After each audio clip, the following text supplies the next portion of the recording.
একদা মাও অধ্যুষিত জঙ্গলমহলে মাওবাদী দমনের জন্য মোতায়েন করা হয়েছিল কেন্দ্রীয় বাহিনী। 2011 সালে রাজ্যের পালাবদলের পর ধীরে ধীরে শান্ত হয়ে যায় জঙ্গলমহল।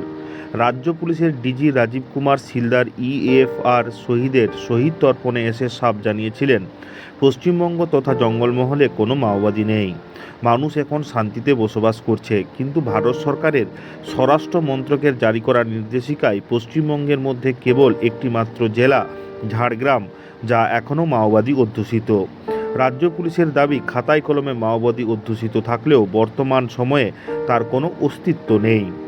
জঙ্গলমহলে শান্তি শৃঙ্খলা বজায় রাখার জন্য রাজ্য পুলিশের পাশাপাশি কেন্দ্রীয় বাহিনীর যথেষ্ট ভূমিকা রয়েছে।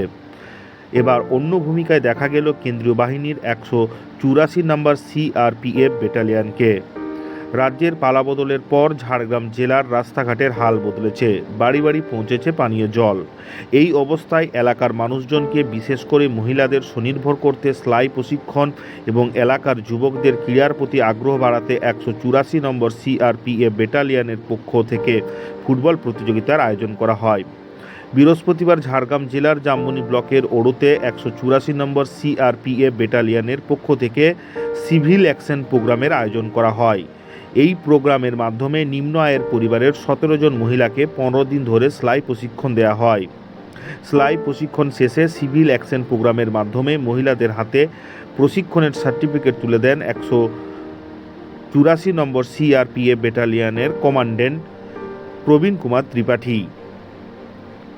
এছাড়াও এদিন পার্শ্ববর্তী এলাকার যুবকদের নিয়ে 8টি টিমের একটি ফুটবল প্রতিযোগিতা করা হয়। এই ফুটবল প্রতিযোগিতায় প্রথম স্থান অধিকারী ও দ্বিতীয় স্থান অধিকারীদের পুরস্কৃত করা হয় 184 নম্বর সিআরপিএফের পক্ষ থেকে। তাদের হাতে পুরস্কার তুলে দেন 184 নম্বর সিআরপিএফ ব্যাটালিয়নের কমান্ড্যান্ট প্রবীণ কুমার ত্রিপাঠী সহ সিআরপিএফের অন্যান্য অফিসাররা। में मुख्य रूप से आई थी, इस बारे में क्या बोलेंगे? सिविक एक्शन प्रोग्राम के तहत इस बार ओरो में हम लोगों ने एक फुटबॉल का टूर्नामेंट ऑर्गेनाइज किया था। उसमें 8 टीमों ने भाग लिया है और आज फाइनल मैच कराया गया है। उसमें से 2 टीमों में से फिर मैं उनको डिस्ट्रीब्यूट भी किया है, उनको इक्विप भी किया है ताकि वो और आगे अपने स्किल को डेवलप कर पाएँ।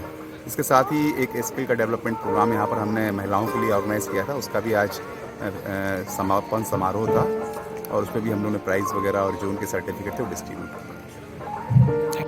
জঙ্গলমহলের মহিলাদের সেলাই প্রশিক্ষণের মাধ্যমে স্বনির্ভর করার কেন্দ্রীয় বাহিনীর এই উদ্যোগকে সাধুবাদ জানিয়েছেন সকলেই। ঝাড়গ্রাম থেকে বুদ্ধদেব বেরা রিপোর্ট, লোকাল 18 বাংলা।